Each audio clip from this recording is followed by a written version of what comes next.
começando mais um Conexão Poder. Obrigado a você que nos acompanha pelo nosso canal do YouTube do Conexão Poder. Obrigado a você que está no nosso Instagram também, nos dando a sua audiência. Recebendo hoje o vereador de Várzea Grande, Bruno Rios. A Ana também está conosco aqui para a gente bater papo. Boa tarde, bom dia, boa noite, independente da hora que você for assistir ou ver o programa.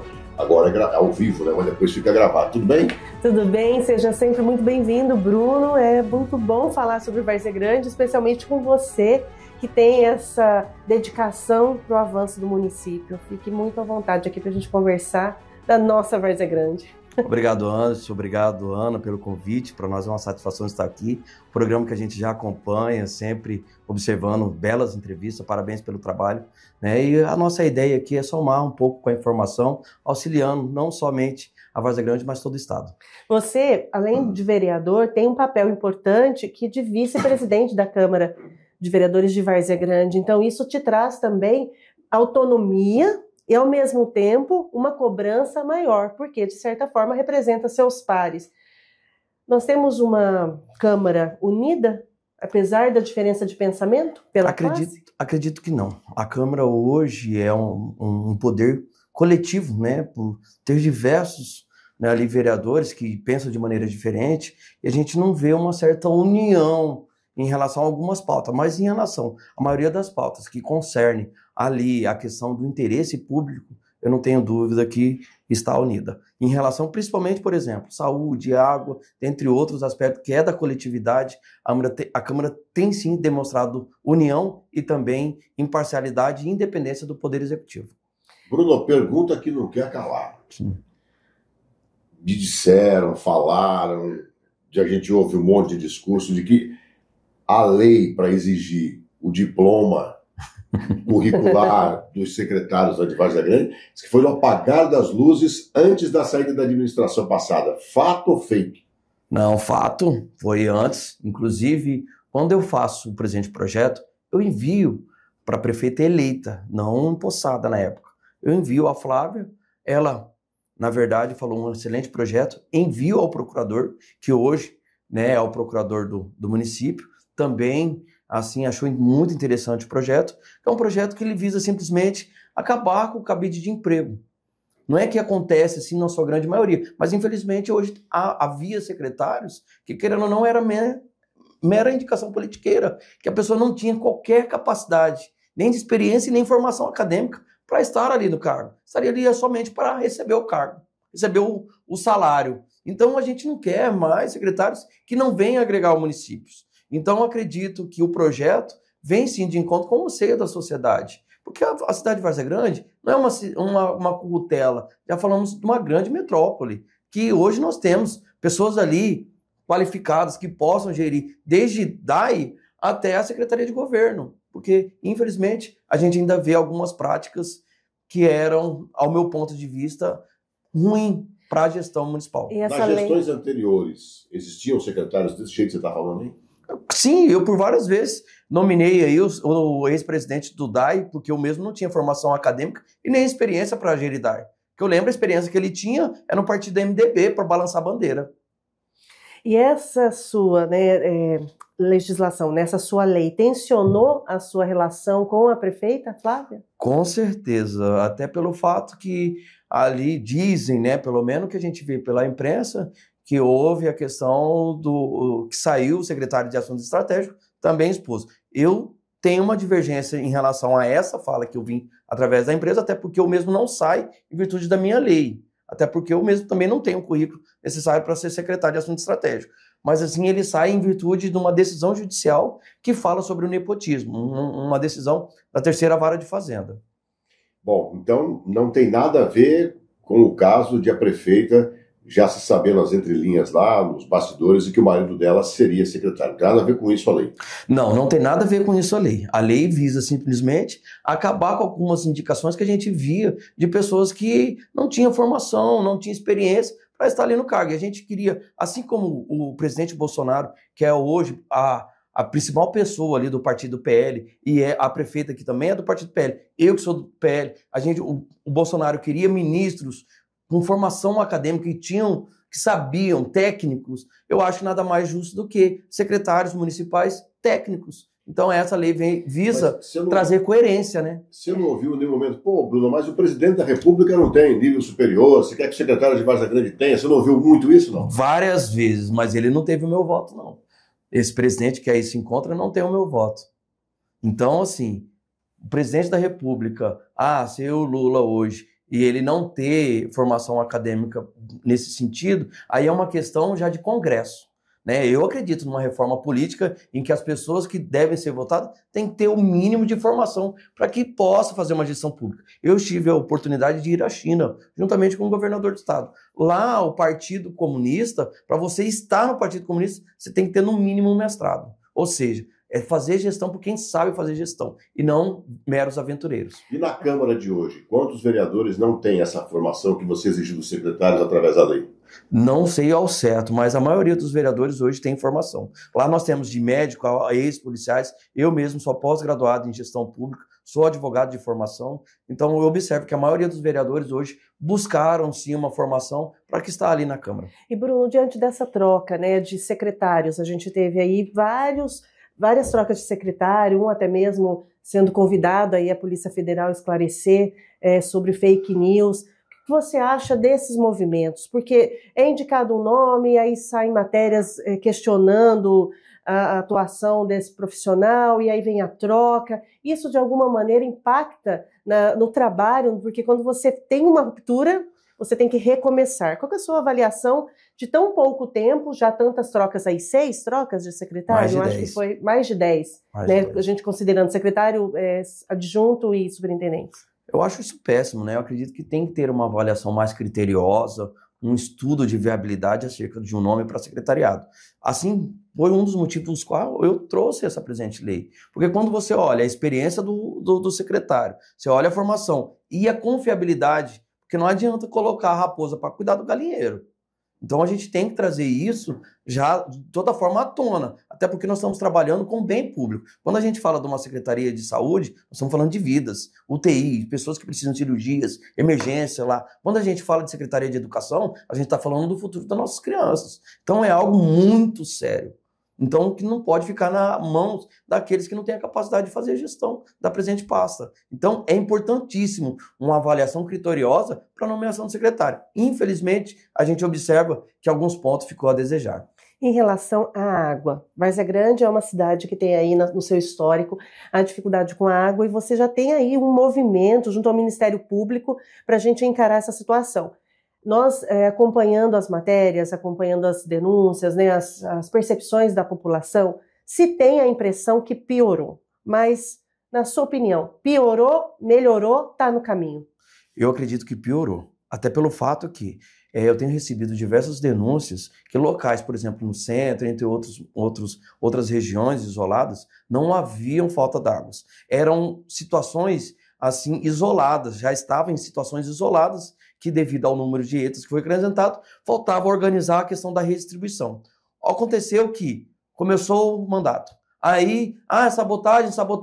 Até hoje nós não temos aí um parecer policial da delegacia que fala que realmente foi sabotagem. Ou será que é inoperância? Ou autossabotagem?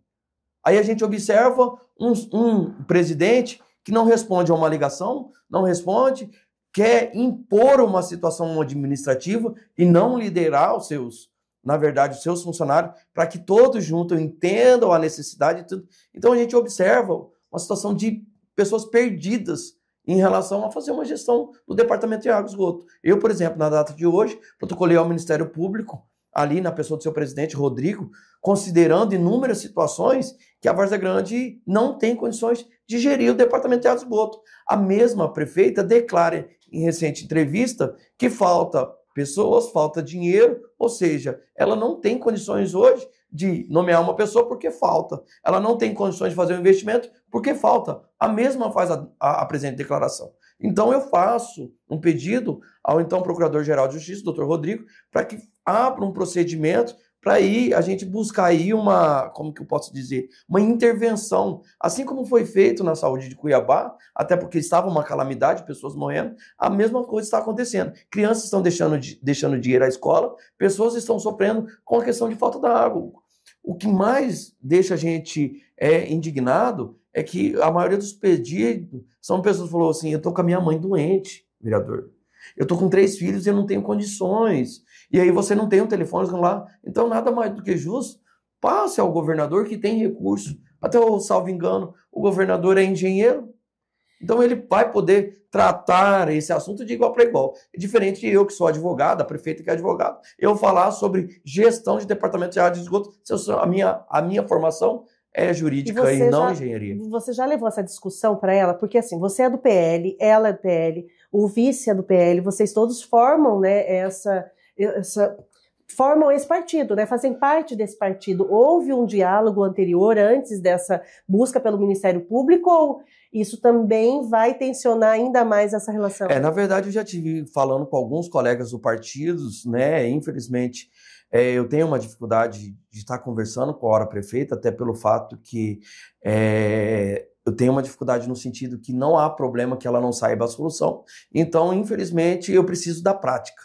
Não há a teoria está cheia. E eu estou cansado um pouco de desculpa, a gente precisa do resultado. Né? Um dos princípios da administração, da gestão pública, lá tomando todo, é eficiência, é água na torneira. Então não adianta eu vir com moralidade, não adianta eu vir com legalidade, não adianta eu vir com transparência, se eu não tenho uma coisa que é essencial, água na torneira. Agora, Bruno, por que nas gestões passadas não foi feito nada para acabar com a falta d'água? Olha, eu convoquei o presidente do DAE por 2 vezes, solicitei a substituição dele por inúmeras vezes, né? Foi feito um investimento de 3 ETAs, né? Infelizmente, cano debaixo da água não faz a banda tocar, porque é obra que fica debaixo do asfalto. Infelizmente, não foi feito conforme o planejamento.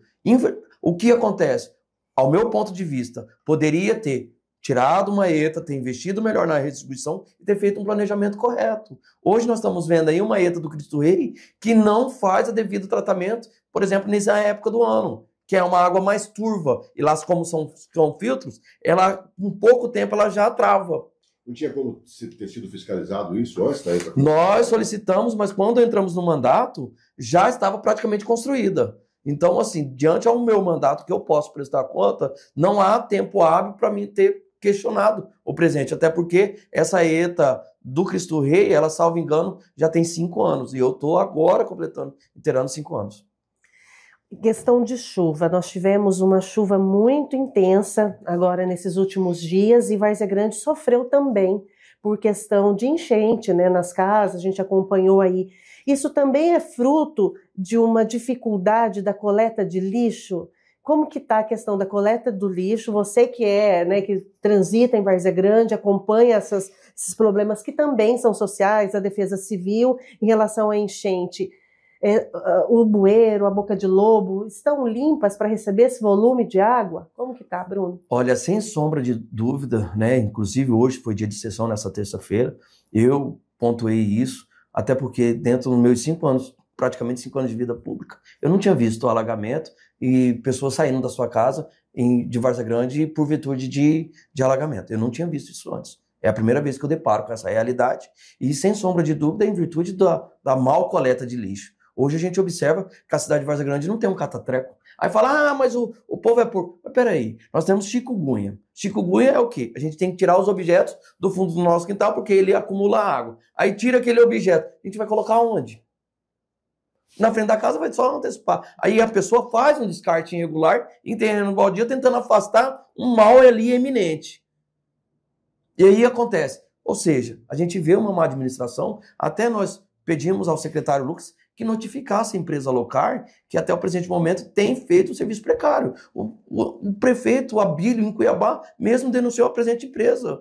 Será porque que em Cuiabá eles estão fazendo um serviço precário, está sendo denunciado, e porque na Várzea Grande está tudo bem? A gestão não tem visto a precariedade da hora de serviço. Eu já solicitei a notificação. Também de administrações passadas. Sim, é isso que a gente está questionando, que se observa-se que as mesmas empresas que eram da gestão anterior estão permanecendo. Exemplo, mau serviço, União Transporte. O vereador Caio Cordeiro tem apontuado, inclusive, de maneira precisa em relação à substituição dos ônibus. Locar, mesma situação. A gente já vem questionando de maneira precisa em relação à má coleta. Então, o que a gente quer? Uma mudança de realidade. Porque do formato que está, não há gestão que vai para frente. Acabar com o contrato com o local, isso é possível fazer? Sim, até porque já foi notificado 2 vezes, uma terceira notificação, a gente já pode pedir a rescisão do contrato. E Bruno, Várzea Grande tem ali vários desafios, como o seu desenvolvimento econômico. É uma cidade que anteriormente, há muito tempo, ganhou o status de cidade industrial. Na sua opinião, Várzea Grande, ela tem essa potencialidade, alcançou isso, ou a gente ainda está devagar muito nesse aspecto? Falta na Várzea Grande é um projeto de Estado, e não um projeto de governo.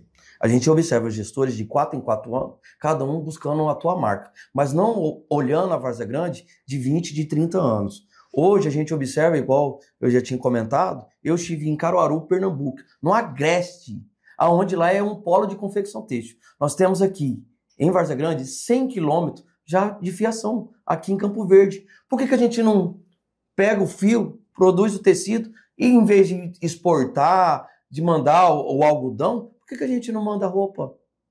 A gente tem tantas mãos de obra. Quantas mulheres, a Ana mesmo sabe, já fez alguns projetos sobre costura, quantas mulheres aí estão à disposição para fazer costura, para auxiliar? Então a Várzea Grande tem sim condições. O que falta é saber enxergar isso. Hoje, se observar, qual é a vocação da Várzea Grande? Será que vamos ser uma eterna cidade dormitório de Cuiabá?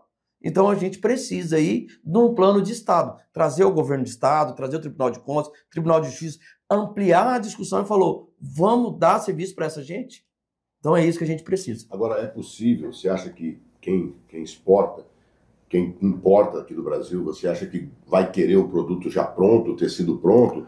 Não seria melhor ele comprar do jeito que ele compra bruto para manufaturar para lá? Ok, hoje a gente tem, por exemplo, as máquinas, em relação às operações das máquinas, ela tenta, na verdade, melhorar o valor agregado. Você entendeu? Por exemplo, a gente não precisa exportar para a China para que a China produza. A gente pode exportar direto para a Europa, direto para os Estados Unidos, que seja.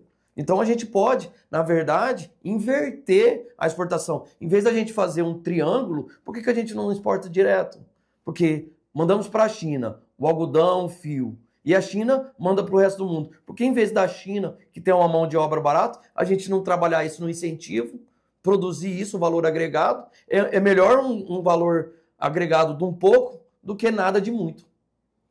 Bruno, você sendo presidente, né, da União das Câmaras de Vereadores de Mato Grosso, te dá também mais espaço de diálogo em esfera estadual? Porque você já está, né, potencialmente representando todas as câmaras. Com isso te coloca nesse diálogo que pode trazer benefícios para a Várzea Grande? Sim, recentemente eu andei conversando com o líder do governo, o deputado Gilmar Dal Bosco, no qual a gente solicitamos aí uma emenda para ser aportada no Departamento de Água e Esgoto. Tem uma reunião agora na próxima quarta-feira com o governador Mauro Mendes. A gente tem buscado algumas parcerias, encontramos algumas resistências, até pelo fato que quando a gente muito se mistura a questão do ganho político, na verdade, com ganho benéfico. Às vezes a gente está pensando simplesmente na população, mas aí muitos se preocupam assim, se ele trouxer isso, ele vai ganhar uma certa visibilidade e acaba atrapalhando. Então, assim, eu tenho de uma maneira até discreta, buscando auxiliar, como auxiliei o então prefeito Calil Baracate inúmeras vezes, a gente vem independente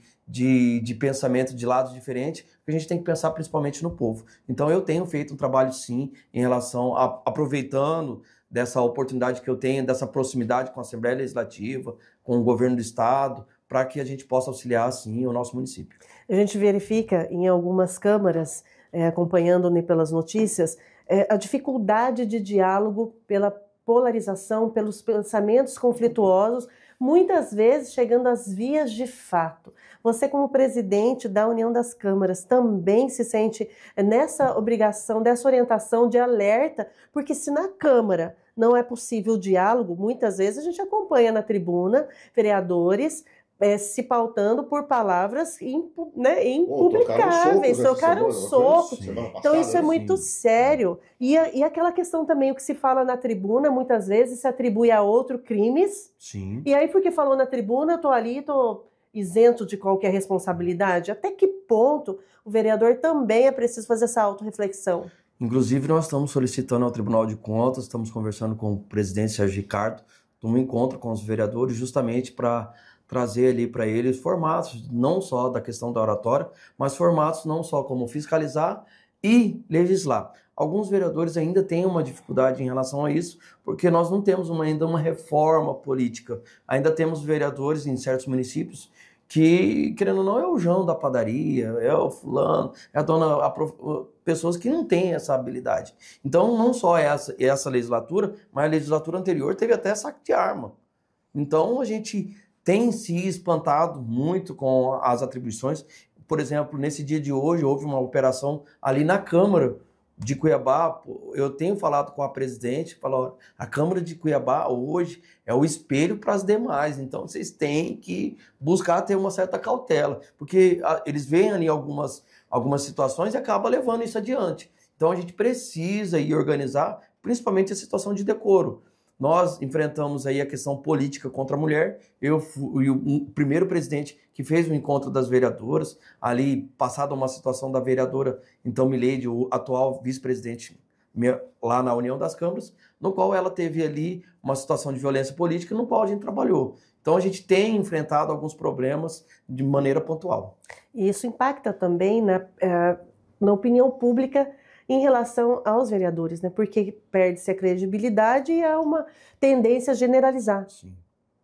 Infelizmente, a gente observa não só os vereadores, mas todos os políticos. Falou que é político hoje, ou é ladrão, é corrupto, ou é bandido. Infelizmente, a gente tem essa dificuldade ainda com a sociedade. Mas como reverter? Eu acredito através da educação. A gente tem que demonstrar da necessidade da política. A gente tem que politizar cada vez mais os nossos estudantes, para que eles entrem, que eles compreendam. Infelizmente, muitos só lembram da política na época de eleição. Até porque a política ficou muito atrelada à questão da força financeira. Sim. Né? A força financeira em relação ao seu posicionamento, seja das mídias sociais, o seu entorno. Então as pessoas ligam a isso. A força financeira muitas vezes coloca o candidato numa situação, embora exista toda a legislação, todo o acompanhamento, a prestação de contas, mas ela é algo que faz com que a pessoa segure. Peraí, será que eu vou enfrentar? Eu tenho dinheiro para enfrentar uma campanha? Mas é aquele ditado, né? Cada povo tem um político que merece. Então a gente precisa fazer uma análise do povo. Todo poder emana dele. A escolha é do povo. Então a gente tem que fazer um trabalho, na verdade, lá na população. Eu acredito que isso está na própria educação. Quando a gente nas escolas falarmos que entregar valor por voto é crime, quando eles entenderem que certas ações são crimes, que não vai agregar em nada, que ele está vendendo não o voto, ele está vendendo a sua saúde, que ele está vendendo a sua educação, que ele está vendendo a falta da água, que ele está vendendo isso, acredito que as coisas devem mudar. Agora, a gente tem ouvido muito falar que não só nas câmaras municipais, mas também na federal, a infiltração de facções criminosas nos poderes. Isso realmente existe? Como é que você trata isso sendo o presidente da União das Câmaras de Vereadores? Olha, a gente vê muito pela mídia. Eu não tenho hoje falar em minhas mãos alguma coisa, mas eu acredito que isso aconteça sim. A gente observa aí, eu estive com o vereador Ranalli, numa reunião privada com ele, eu mesmo, me apontou situações, uma investigação que está acontecendo. Acredito que existe sim uma influência aí das facções criminosas em relação, até porque hoje a gente observa que em certas regiões, eu mesmo tive dificuldade, em certas regiões eu não conseguia entrar, porque certa facção não permitiu. Não, vereador, o senhor não pode entrar aqui não. Então assim, a gente isso já... aqui em Várzea Grande? E em Várzea Grande. Então a gente já observa uma intervenção dessas facções no poder público, não só na Câmara, mas no poder em todo. Né? Então, infelizmente, a gente precisa aí de uma medida cada vez mais enérgica contra as facções. Não só no Legislativo, no Executivo, mas principalmente no Judiciário. Fake news. Antes nós tínhamos a questão, como você citou aí, da compra do voto, que sempre era o que mais se destacava. De um tempo para cá, né, de umas eleições para cá mais recentes, a fake news tem tomado muito espaço. E, na sua opinião, fake news pode transformar o resultado de uma eleição? Com certeza, sem sombra de dúvidas. Tem muitos ainda, né? Muitas investigações. Sem sombra de dúvida. O que a gente mais observa hoje é uma deep, né? Um deep jornalismo, um deep sites, pessoas que, sem nenhuma responsabilidade com o jornalismo, de prestar uma informação, acabam utilizando daquele meio para tentar desvirtuar uma informação, né, que poderia ser correta. Ele acaba tentando... assim, maquiar uma situação, fazendo que as pessoas levem ao erro, né, de compreensão. Eu mesmo fui vítima em relação de fake news, mesmo tenho, assim, total repúdio, né, quanto às fake news. E quando você foi vítima, tomou todas as medidas?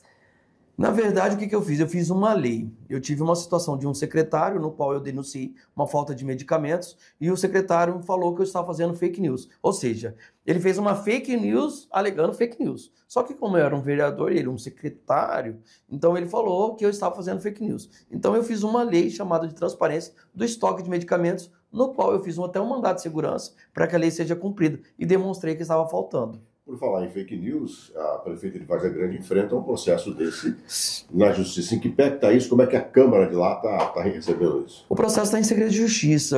As informações que a gente temos é devido à própria imprensa, né? O que a gente tem observado é só a imprensa. Então, como está na mão da justiça, a gente aguarda, né, o resultado dessa apuração quanto antes, para que a gente possa tomar as devidas providências. A gente, no início do mandato, tinha uma dificuldade de diálogo, né, entre a gestão, né, o executivo, a prefeita, os vereadores. Já avançou? Hoje está se fazendo um trabalho mais caminhando conjunto? Esse diálogo melhorou? Acredito que ainda não está na mesma frequência, né? A gente precisa... É claro que cada um tem o seu papel, mas... Eu acredito que ainda não está na mesma frequência, até porque a gente está observando alguns ruídos ainda de diálogo, né? Algumas pontuações, como meus vereadores. Hoje, por exemplo, teve uma sessão que eu não vi nenhum vereador que fosse ali da então prefeita. Eu vi vereadores que são do povo, eleitos pelo povo, e estão defendendo o interesse do povo, e não defendendo o interesse do executivo. Você acha que essa relação da Câmara, que teve muita gente reeleita, com a atual prefeita, ela vai ser diferente de anos anteriores, em que a Câmara foi acusada de inércia na aprovação, na estruturação de alguns projetos enviados pelo Executivo? Acredito que seja diferente. A Câmara não deve ser um puxadinho do Executivo. Infelizmente, a gestão anterior eu vi uma Câmara puxadinho do Executivo. E não ser puxadinho é bom para a cidade. Com certeza, bom para a cidade. Até porque, qual que é o papel do vereador? Fiscalizar, apontar os devidos erros. Tá acontecendo errado aqui. Tá acontecendo errado ali. O vereador é chato. Não, ele está fazendo o papel dele. Então, se observar vereadores que sentam, aguarda passar um mês, cai o salário, a AVI, e vai lá, aperta o botão com a indicação do secretário de governo, eu acredito que ele não está fazendo o papel dele. Você acha, então, que por ser puxadinho em administração anteriores, isso pode ter impactado em vários problemas não terem sido solucionados, inclusive o da falta d'água? Com certeza. Com certeza. Eu acredito que se a gente tivesse aberto uma CPI do Departamento de Água e Esgoto na gestão anterior e tivesse trabalhado todo o planejamento para a falta da água, acredito que a gente teria uma solução melhor hoje. Qual é o limite, Bruno, da fiscalização? Porque nós tivemos aí, em relação a Várzea Grande, o vereador numa unidade de saúde, isso também em relação a uma médica, e o CRM se posicionou. Qual é o limite do papel da fiscalização? O limite é o respeito, que cabe em qualquer lugar, independente de ser vereador ou não. Eu acredito que certos locais são de foro íntimo, por exemplo, local de descanso do médico, foro íntimo. Por exemplo, não sei se o médico está trocando de roupa, não, então é foro íntimo. Bate na porta, espera ser atendido, até para que possa, né, tomar as medidas de providência, ou se for situação de emergência. O respeito ele cabe em qualquer lugar, sendo vereador ou não. Infelizmente, se faltar com respeito, para mim, é quebra de decoro. Se não faltar com respeito, eu acredito que é nada mais, nada menos do que a fiscalização plena. Até porque nós estamos falando de saúde. E saúde, a gente não pode esperar. E a saúde em Várzea Grande, como está? Estamos lá com o telhado caído do pronto-socorro, né? Chovendo mais dentro do que fora. Eu acredito que antigamente a política do pronto-socorro era limpar, era pintar e tá tudo bom. E agora estamos vendo os reflexos. Então, infelizmente, se casou com as viúvas, né? Agora tem que tomar conta. Acredito que deve ter medidas aí, né? O governador esteve recentemente lá, até acredito que viram, subindo no telhado, né? Eu pedi para ele, olha da prefeitura também. Então, assim, precisamos aí da ajuda do governador para que a gente possa entregar ali não só o medicamento, mas a cirurgia, né? Nós estamos aí fazendo o fila zero, presente momento, concluindo, acredito que vai existir melhoras. Até a secretária Deise aí tem feito um bom trabalho, sim. A gente tem observado avanços. O prédio da Câmara de Várzea Grande também sempre foi uma discussão muito grande, né? Saiu-se do prédio que estava, porque não tinha condições. Veio para o prédio que está hoje, agora vai mudar de prédio de novo. essa construção da sede própria se enrola mais ou menos o quê? Já tem mais de 10, 15 anos, não é? Sim, eu, quando logo assumi como vereador, eu fui eleito primeiro secretário, tomei a frente em algumas discussões, né, por inúmeras vezes. Eu estive conversando com a então desembargadora Maria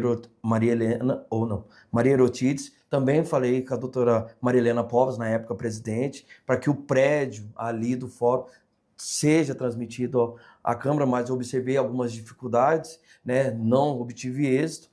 Quando o então prédio do Ministério Público também ia sendo desocupado, estive na época conversando com o então Procurador-Geral, Dr. Deusdedit, obtive um avanço ali, mas infelizmente encontrei algumas barreiras que ficaram pelo caminho. Mas aí quando veio a oportunidade da então prefeita Flávia Moretti, numa construção de uma mesa diretora, eu não perdi tempo, coloquei a mesa, a questão de trazer aos vereadores, até porque eu sou presidente da União das Câmaras, de trazer dignidade aos vereadores da Câmara. Porque o que acontece? Por muitas vezes eu estou em Várzea Grande e eu atendo vereadores de todo o estado. A maior classe política do estado hoje é vereador. São 1.433 vereadores.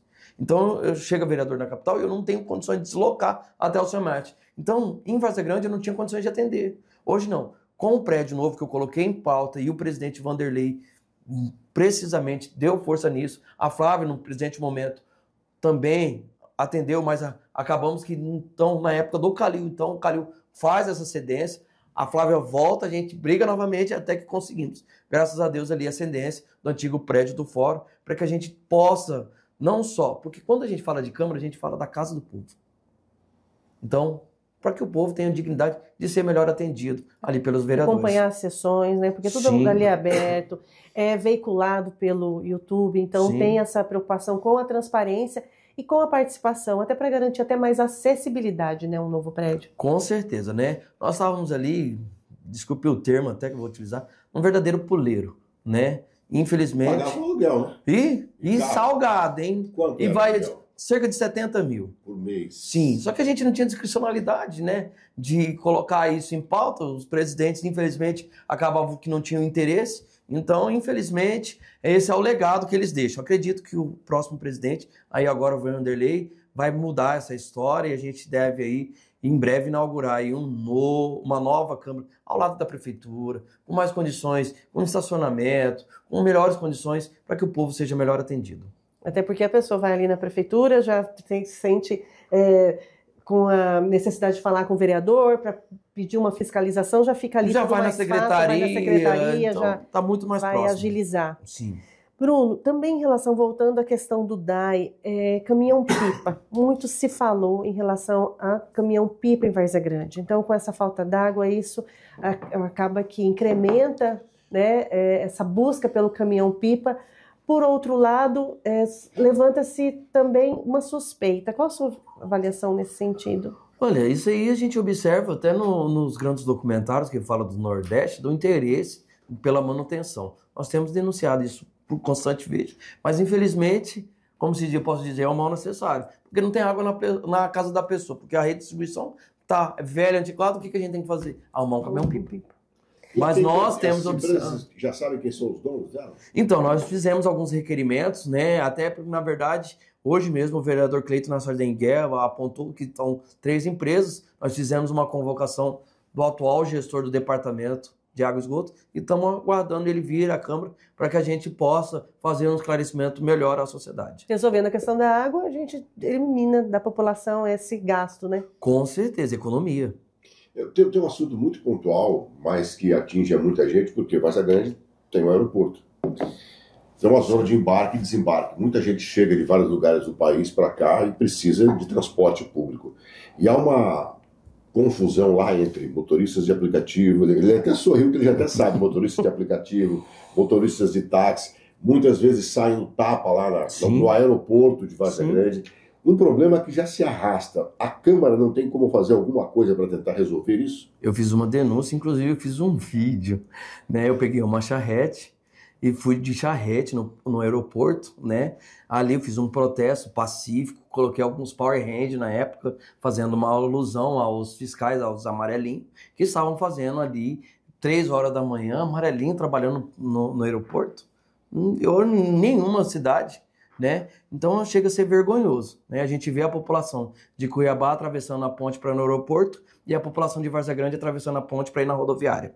Então, infelizmente, a gente tem essa discussão lá, ainda impera algumas situações de taxistas, até por um devido grupo político, né? Eles terem uma força por ser organizado, por inúmeras vezes eu mesmo derrubei ali a taxa, né, que estavam sendo implementada aos motoristas de aplicativo através de várias denúncias.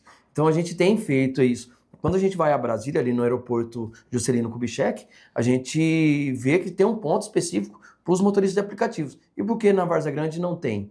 Então a gente tem feito esses enfrentamentos e o que a gente quer nada mais, nada menos do que uma melhoria. Eu fiz a sugestão para a então prefeita Flávia que a rodoviária, se Deus assim nos permitir, entregar uma rodoviária, fazer ali próximo ao aeroporto, ali no final, onde estavam ali os vagões do VLT, né? Mas eu tenho uma certa dificuldade de audição nesse sentido, mas acredito que, quem sabe, Deus possa iluminar. A rodoviária sai? Olha, tá aí na iminência de uma emenda de um deputado que só Deus sabe. O que a Câmara pode fazer de concreto para ajudar? Gritar e provocar e buscar cada vez mais recursos, que a gente tem feito. E aquela região, uma região que está tão bonita em Várzea Grande, né? Do aeroporto, do shopping, o mercado, ali nessa região, a região do Chapéu do Sol também, que tem uma visibilidade para investimento, né, condomínios ali sendo construídos, tanto que se diz que é uma nova Várzea Grande que vai surgir ali muito próximo também à capital. E a cidade é muito grande, a gente tem atravessando, por exemplo, a rodovia, aquela região de São Mateus, que é como se a gente estivesse numa outra cidade. Várzea Grande também enfrenta a questão dos residenciais que foram ocupados e que também agora as famílias serão possivelmente, né, terão que sair desses residenciais para que essas obras sejam concretizadas. Tudo isso também reflete no social, sim, reflete no desenvolvimento do município. Sim. Como que você avalia essa questão do olhar para as pessoas, a gente, o ser humano em Várzea Grande está sendo, nesse aspecto social? Eu acredito que está existindo uma deficiência. A gente observa num todo, pelo observar os CRAs. Os CRAs estão acabados. Então a gente tem que observar, retomar algumas ações que eram feitas ali, até parabenizar a Ana pelo trabalho que tinha feito ali perante a secretaria, sempre nos atendia prontamente, né, fez um trabalho ali com a Casa do Idoso, Casa de Sarita, e eu acredito que esses projetos devem ser retomados, até porque traziam resultado. E é isso que importa para nós, que tenham um olhar, principalmente para as pessoas com má dificuldade, que tenham assim, não tem aquele avanço, a gente não observa aquele avanço em relação, por exemplo, eu fiz uma lei chamada Tem Emprego Aí. Cadê os avanços em relação nesse sentido? Cadê os cursos profissionalizantes? A gente está tendo que solicitar aí ao então presidente Venceslau ali carreta do SESC para fazer algumas medidas, porque senão, infelizmente, não toma. Muito bem, papo bom, vai rápido, né? Nem parece. Tem quase uma hora aí de entrevista. A gente começou às 2h25 da tarde, são 3 horas da tarde em ponto. A gente passaria, óbvio, muito mais tempo. Agora, para a gente começar a caminhar para a reta final. Sim. O varzegrandense quer, acima de tudo, água na torneira. Sim. Né? Os caminhões-pipa do DAI não atendem. Os caminhões-pipas das empresas são caros demais para a população. O varzegrandense quer rodoviária, o varzegrandense quer emprego. O varzegrandense quer uma Câmara mais atuante do que foi nos últimos anos. O que fazer para mudar essa visão que a comunidade tem de uma Câmara que passou anos, como você mesmo disse, sendo um puxadinho? A gente precisa de um auxílio, né, principalmente dos órgãos de fiscalização, do Ministério Público, do Tribunal de Contas, até porque nós somos limitados. Quando a gente faz uma denúncia, a gente não tem o poder coercitivo de solicitar uma apreensão, dentre outras coisas. Então, quando a gente leva adiante, por exemplo, eu fiz uma queixa ao Ministério Público para que seja feita uma intervenção. Não era uma medida que eu gostaria de ter tomado, mas eu não vejo outra saída. Se o Ministério Público tomar, entender que realmente as pessoas estão sofrendo falta de água, levar isso adiante, chegar ao governador de estado, vamos intervir nisso aqui, vamos buscar auxiliar, vamos somar forças. No DAI. Porque hoje, principalmente, é o problema-chefe da nossa Várzea Grande. Como uma indústria, como pessoas vão morar, se não tem o essencial que é a água. Por exemplo, como que a gente pode falar de uma verticalização da cidade de Várzea Grande, de prédios, arranha-céu, Lá, o Homem-Aranha morre de fome. Por quê? Porque não tem saneamento. Não tem rede de esgoto necessário. Então a gente precisa avançar. Várzea Grande tem saído nos jornais um dos piores saneamentos do país. Então a gente precisa de medidas efetivas que mudem essa realidade. E a Câmara sozinha, ela não vai conseguir fazer isso. Até porque ela não tem a discricionalidade. Eu não tenho como chegar lá e falar assim, vai fulano embora, volta Beltrano, organiza isso. Não, não sou executivo. Então a gente fica assim como um órgão opinativo. Indica, fiscaliza, faz leis. Até em relação das leis nós somos limitados, porque a gente não pode fazer uma sanção.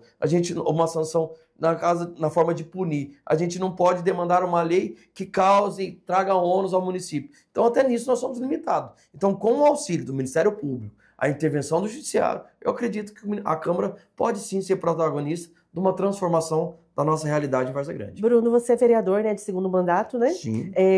Presidente da União das Câmaras, e aí tem algum interesse também nessa caminhada estadual aí para a eleição de 2026? Existe aí uma possibilidade de sair candidato a deputado estadual ou outro desafio? Olha, eu tenho conversado muito com o nosso grupo, né? Isso aí a gente já encontra pela rua, já esse convite aí da própria população, mas eu deixo isso aí mais adiante, lá em 2026, para discutir. Eu tenho conversado com o partido, né? Então a gente aguarda aí se o nosso trabalho é resultado para ir para um possível alavancamento em relação não só à Assembleia Legislativa, mas quem sabe até ao Congresso. Então eu deixo 2026 aí mais para 2026. Tá certo, Bruno. Agradeço a sua presença aqui, o convite de ter aceito participar do Conexão Poder. Sucesso lá em Várzea Grande. Eu falo que quem conseguir resolver o problema da água em Várzea Grande vai virar presidente da República. Olha só. E o Bruno, além de todos esses trabalhos que ele aqui citou, ele é um vereador de muitas leis contra a violência doméstica, contra a mulher, violência apesar doméstica. Apesar de não ter local de fala, né? Mas sempre teve essa preocupação em conversar com mulheres para que pudesse elaborar leis que atendessem esse anseio. Essa sua bandeira ainda continua? Sim, até porque eu sou pai de 3 filhas e vô de uma neta. Então eu estou rodeado por mulheres, então nada melhor do que protegê-las, né? Eu fui o segundo no país com a lei em relação a ao síndico notificar a delegacia da mulher em caso de violência doméstica no condomínio. Quando a gente presenciou ali o Covid, a pandemia, isso acontecia de maneira corriqueira. Então a gente teve essa visão, eu fui o segundo no país a ter essa lei aprovada, que foi no município de Várzea Grande. Você acha que ainda falta mais comunicação para que as pessoas saibam realmente o que o legislador, o que o vereador faz de fato na sua legislatura? É como se as pessoas elas ficam todas em polvorosa, participando das campanhas eleitorais, e aí depois elas não acompanham ali o desenvolvimento, o trabalho que é feito, as sessões da Câmara. Com certeza, sem sombra de dúvidas. Falta sim uma comunicação maior a respeito de todo o trabalho do Legislativo. Nós temos conversado muito com o presidente e temos conversado muito com a imprensa, até para que a gente possa estar fazendo a divulgação do nosso trabalho. Até porque são as leis que vão falar o rumo da sociedade varzea-grandense. E a gente tem buscado a trazer leis que realmente vêm de encontro e não por interesse particular. O coletivo tem que ser maior do que o privado. Muito obrigada, Bruno, aqui sempre de portas abertas para te receber. Tem um presentinho para você ali. Presente até. Nossa, obrigado. Nunca falei tanta palavra em tão pouco tempo. Nossa. Obrigado de coração. Amanhã já vou tirar uma foto tomando café e vou postar. Isso mesmo, em marca. E ó, vou falar uma coisa para vocês. Eu observo, acompanho o trabalho de vocês. Estão de parabéns. Ótimas entrevistas que agregam conhecimento, principalmente a nós, políticos, ouvindo, né? São perguntas com fundamentação, o porquê, para onde a gente vai. Então, parabéns pelo trabalho, conte com esse vereador, o que precisar, estamos à disposição. Nós é que agradecemos. E a você também que esteve conosco aqui no YouTube do Conexão Poder, no Instagram, obrigado pelo carinho, obrigado pela audiência e até o próximo Conexão Poder. Beijo, tchau.